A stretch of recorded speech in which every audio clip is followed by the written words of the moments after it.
All right, so it's time to throw it over to Beth. She is going to talk about transfer services. My dog is sleeping now, so that's convenient Did I for, put your dog to sleep? yeah, I guess so, Okay. Becky. You bored him. So no barking anymore. Okay. All right. Well, thank you. This is all such great information. And I feel like going last, I take what Jenna said and I take what Becky said, and then we roll it all together. So one of the most important things I think to let you know about is the difference between applying as a freshman, incoming freshman, versus applying as a transfer student. The biggest thing is that applying as, let's say, a high school senior and going right to a four-year college is, yes, you have to ask for recommendations. They're going to look at your high school, and of course they're going to look at QCC transcripts as well. They're going to ask you for essays, things like that. And what they're trying to do is they're trying to predict how you will do at that four-year school. And they also have the advantage of either taking you or rejecting you, unfortunately. But one of the big differences then in coming to QCC first and earning an associate degree is that the deadlines can be all over the map. There's also a difference in perhaps what kind of application you use, whether it's the school's application, a common application, or even something called a mass transfer application that I'll talk a little bit about. And then the big difference though, and I think what you'll see is I work with Dan Delatorre, and he works with different universities, four-year schools throughout Massachusetts and New England. And there are many agreements that get you guaranteed admission to many schools. And so the big difference is then that you're making the decision. If you get guaranteed admission to 10 schools in Massachusetts, then you get to pick. So it is a big difference. And it's also some pieces of puzzle that need to be brought together. So I'm going to try to bring those pieces together a little bit today. So like I said, I'm Beth Fullerton. I work with Dan Delatorre. He's the one who uses a lot of his time to work with colleges. So there are about 4,000 universities and colleges in the United States. Some of them have really high acceptance rates and some do not. And again, one of the big differences then in applying as an incoming freshman to college or as a transfer student has to do with these acceptance rates. So again, the biggest thing, freshman admissions, the college is making that decision. Transfer admission, especially if you can use mass transfer or articulation agreements, you are the one who's making the decision which college you'll go to. And I know Jenna mentioned something about revenge. I call this sweet revenge as well, if high school wasn't all that great. So some things to consider when you are looking at schools are, is it a private or is it a public institution? And again, both Jenna and Becky made some great points about both of these. The one thing to know too about this is that the public institutions are Massachusetts state universities, right? They're all funded through with our tax dollars. So there may only be a pocket of a pocket of money for scholarships, whereas private institutions, like Jenna said, they can do whatever they want. They may have a ton of money to do what and to give you as scholarships. And I have to say, most of those scholarships are merit-based and they are based on you getting an associate degree. Also, you want to think about commute versus living on campus. Becky talked about how we don't have dorms, but maybe then once you're done with QCC, you do want to experience dorm life. You also want to think about a large or a small campus, a large like a UMass Amherst or a small like at Anna Maria. And do you want urban or rural? Do you want downtown Boston, UMass Boston, Emerson College, or would you like a more rural campus like a Westfield State or even MCLA? So sorry, that's my work phone. And then transferring with or without an associate degree. Again, you're going to want to think about this. And again, I'll talk to you a little bit about this as far as there are definitely some benefits of transferring with an associate degree. But if you really do not want to do that, and maybe you want to graduate high school, but come to QCC for about a year, then I would say do your general studies. And we can talk more about that. You also want to think about full-time day admissions versus part-time, online, or evening. If some of you decide to stick around and maybe you do want to work and then go to school part-time. So some transfer admission requirements. And again, this is a big deal if you're deciding you do not want to stay at QCC for the associate degree. Your GPA is going to be huge. There's also the number of completed transferable credits. And like Jenna was saying, if it starts the math 095, if it starts with a 0, it's a developmental, and you do need it to go on to a higher level of math, but it will not go toward your associate degree, and it will not go with you to a bachelor's degree. So they want to look at those transferable credits. And there are requirements, like usually 24 credits or under. They are absolutely going to look at your high school transcripts as well as SATs. Anything over that, it's usually just based on what you've done at QCC. So if you do not want to stay and get that associate degree, take our general education requirements. They're about 34 credits, and it's basically the 2 Englishes, English Comp 101, 102, a math 1 to 2 sciences, humanities, and social sciences. And those at least then can get you your feet wet and have the colleges, the 4-year colleges, look to see, all right, you've got the core and now you can move on. This one is really important as far as the overview of the higher education pathway. So even though this is labeled sophomore through senior, just like high school, the big difference is it's not based on years, it's based on credit. So 0 to 30 credits, knowing that each class is about 3 credits, is going to be freshmen. So if you go part-time, it may take you 2 years to get through freshman. And if you go full-time though, at 12 credits per semester, you still may need to take some summer classes to get 30 credits in an academic year. So we at QCC will only offer the lower division courses, and that is a course like English Comp 101. The 1 designates a freshman level class. Something like Marketing 211 is going to be, that 2 is going to be a sophomore level class. And you will see nothing higher than that at QCC. So that's your lower division. So you will either graduate with us with an Associate of Arts or an Associate of Science. Science just has an Associate of Science, or even a Bachelor of Science, just has more math and more science in it, like a business degree, like an engineering degree. And then liberal arts, as far as our liberal arts, English or music, is going to have less math and science.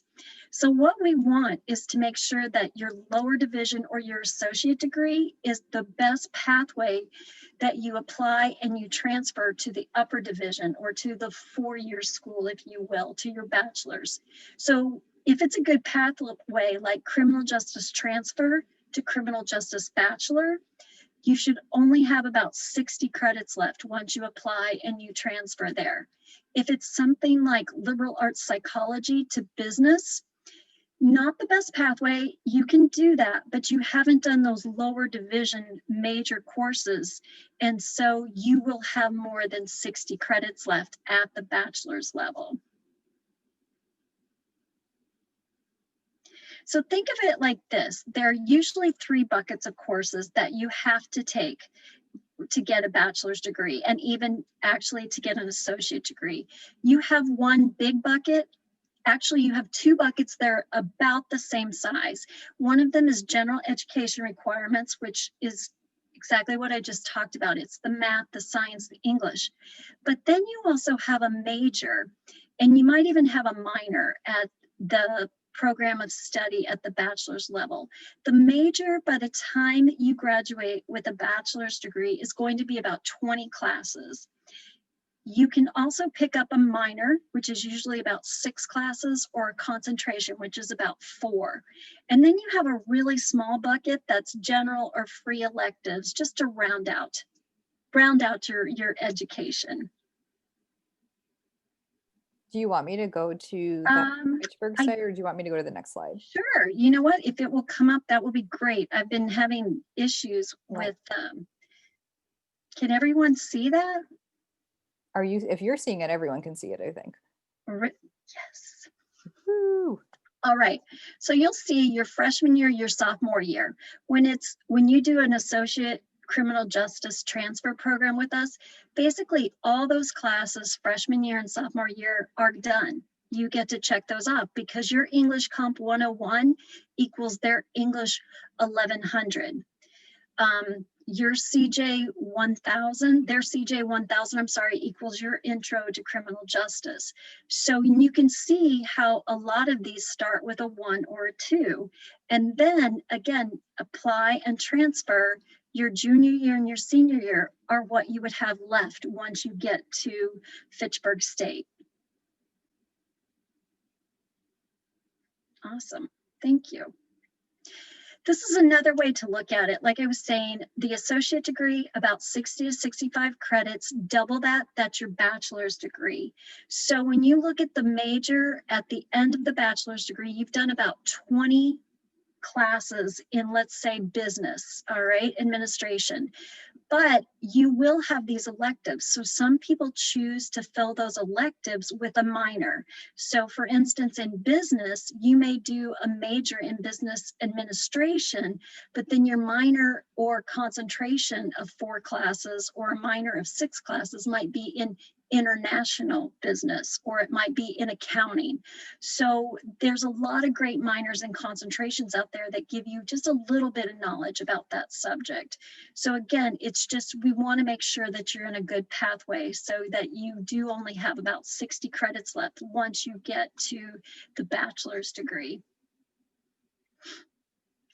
So we have transfer agreements, and articulation agreements tend to be with private schools and universities. We actually have those agreements with schools all over New England.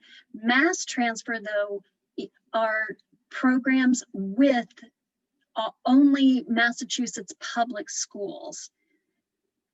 Yeah, so we can go on to the next slide. Or if you can, yeah, there we go. So one of the things we can do via Zoom or phone is that we can meet with, you can meet with Dan or me via this. We actually, I'll send you, I can send you the links before we go, and I can also show you, I wanted to show you, yep, Jenna's got it up right there, transfer services. Yes, and that's your Calendly. And you can just click on a day that works for you. And then there are appointments available every single day. And then you choose whether you want it to be a Zoom or if you want it to be a phone call. I have to say, I really recommend Zoom right now, just because we can show you things like this. We can show you the screen, show you how to research, like to go to a Fitchburg State.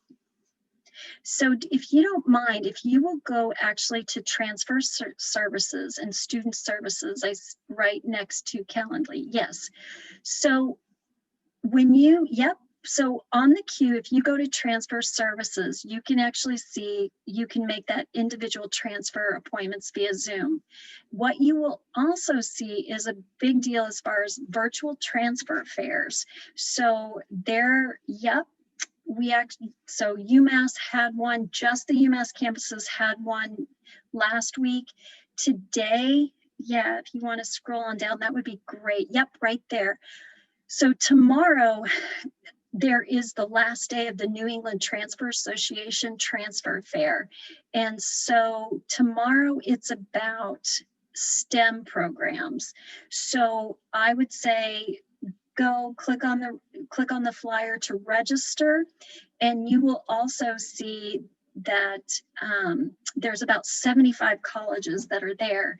Even Emory Riddle from the huge engineering and aeronautics down in Florida, they have an amazing school there, but they're there. And so even on October 29th, the Vermont colleges are having a mini fair. University of Vermont, as well as 3 others, are going to be there. They want to see you. They want to meet you. And then if you scroll on down, just a little, thank you, Jenna, the virtual transfer visits with 4-year schools. The QCC events calendar, if you click on that, you will see that it's mostly me. It's mostly transfer that is filling this up. So even if you scroll down to even just today, you will see how many schools want to talk to our transfer students, because transfer students are more likely, some statistics show that transfer students are more likely to graduate from college because they have figured out how to balance life and work. So I would keep checking on this as much as possible. And again, these colleges and universities are so eager to talk to you. Beth, I just have to say, this is really incredible. I didn't know you had this many colleges going on virtually. Yeah, it's yeah. But it's great. I mean, it's great. I mean, look at UConn is on there, and Nichols College, and American International College out in Western Mass, and then Fitchburg State, even like yesterday, last night, Yale, Williams, Princeton. And they're actually, if you are looking at competitive schools, if you will click on the 25th of October, Jenna, that would be great. You're going to see that Yale University, Williams, and Princeton, Amherst, Pomona, they are actually having their own event on Sunday. And I would say, even if maybe you think, I don't know if I could do this, you know what, go listen to them. I think you might be amazed at maybe what is out there and for you. And again, remember that some of these, not even some of these, but these, private schools can have so much money to give away. Yeah. Thank you. And now, yes, if you'll just go, I think, to the last one. Yep, transfer visits. We talked all about that on the web, and we talked about all of the virtual. Yes. And also always check out a school's website. All right. In fact, if you'll click that transfer events at that school, some of them are even just doing drive-through tours now, just to keep everyone safe. So usually under the admissions on any website, you'll see something about undergraduate, which is what you are, and then transfer students or first year students, if that's what you decide to apply as. And so they're doing, it's usually something about Visit Us, which is right, the last link, Jenna, right, under paying for college is Visit Us. On the left-hand side, international students, graduate school admissions, paying for, yeah. So you'll see that all of these schools have different ways to virtually meet with transfer counselors, freshman admission counselors, anything. And so I would say absolutely do this. If you know you can't always be there, and some are absolutely having students come to campus and they're wearing masks and they're doing very, very small numbers in their tours. Yeah, but I think this is a great way, and we want you to see this, right? We want you to get a feel for the campus to make sure that it's a good fit for you. Definitely. And yeah, great. And all of them do open houses in the fall. Again, it's going to be really different, but I highly recommend those as well, because so many times you get everything in one morning or one afternoon, such as a tour of the campus, and then you may even break out into different rooms into majors that you're interested in. And so you can get a lot of great information from that because professors will talk to you and even the chairs of the department, and you can kind of know what's ahead of you and ask questions. Yeah, this is great. And then I know Tegan, you were asking about the Common App. And so what I would say for all of you, as far as if you are applying as an incoming freshman, is I would say absolutely work with Jenna, and then you can work with me as well. But as far as the Common App, the professor should be able to upload everything into Common App as far as recommendations. And the thing about Common App is you're going to have to read a lot and you're going to have to play around with it. It won't break, trust me, but there's going to be lots and lots of directions. And so just make sure you're working with someone. You can schedule an appointment with me if you'd like. I can walk you through it and we can go from there. But so again, I know it's a piece of the puzzle if you are looking to transfer, because if you are looking to apply as a freshman, there is actually national deadlines. There is a date of this if you do early decision. There's a date of this if you do regular decision. There's a date of this if you're going to apply for financial aid. Transfer can be all over the map. It can be, like I said, different deadlines as well as maybe different applications. Some as like mass transfer, you won't even have to have any recommendations and you won't even have to have any essays, and it's going to be guaranteed admission, and it's also going to be free, which is very different from when you're applying as an incoming freshman. So any questions about this? Again, I know it's a lot, but this is just a piece of the puzzle.